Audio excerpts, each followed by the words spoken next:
All right, guys, we are going to revisit something similar we did on week 1, which is going to be snatch singles for 8 reps as quick as you can.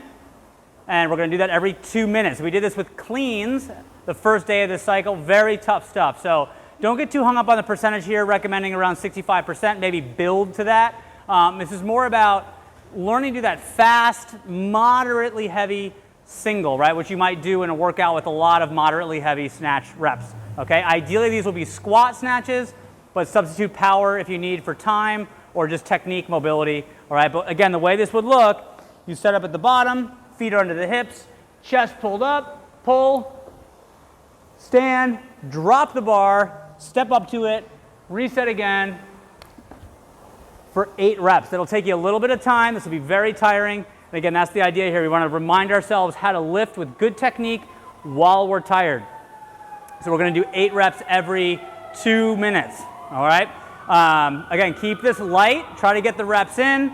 Main pointers here, if I've ever coached you on this, is always keep your chest up. So from beginning through the pull, finish, and catch, I'm always working to keep my chest as vertical as I can. This will help keep the bar path really good. So at the bottom, particularly when you get tired, people get lazy here and they'll pull the bar off the ground like this. And then as they extend, the bar will typically pop off their body and go forward away from their body. So it'll feel heavier off the ground, okay, when you do this, but take your time to drop your butt, pull your chest up right before you pull, and it'll help keep the bar path going straight up and down, okay? Again, as always, substitute a power position or do squat cleans if you have any shoulder issues. But that is our strength today. Let's talk about conditioning. All right, guys, so our conditioning has 2 parts to it.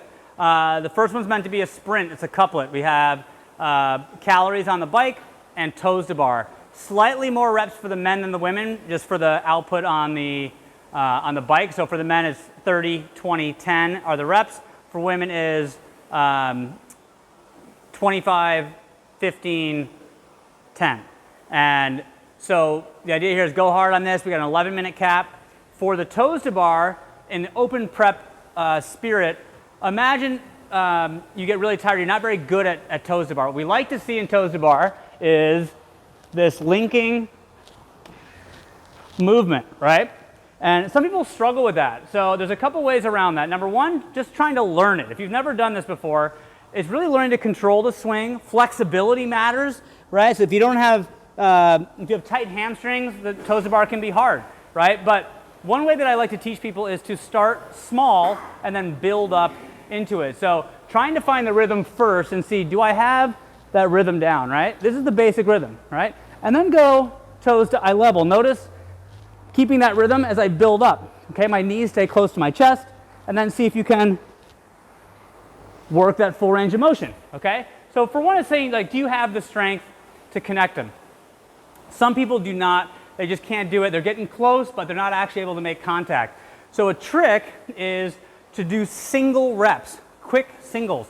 Now, check out where I'm at. The bar, I have to jump to reach this bar. This is nice because I can really extend my body, not worry about the floor. But when I go to singles, I highly recommend choosing a bar you can reach with your feet on the ground, because you don't want to waste all that energy jumping, because you need to go up and down off the bar a lot.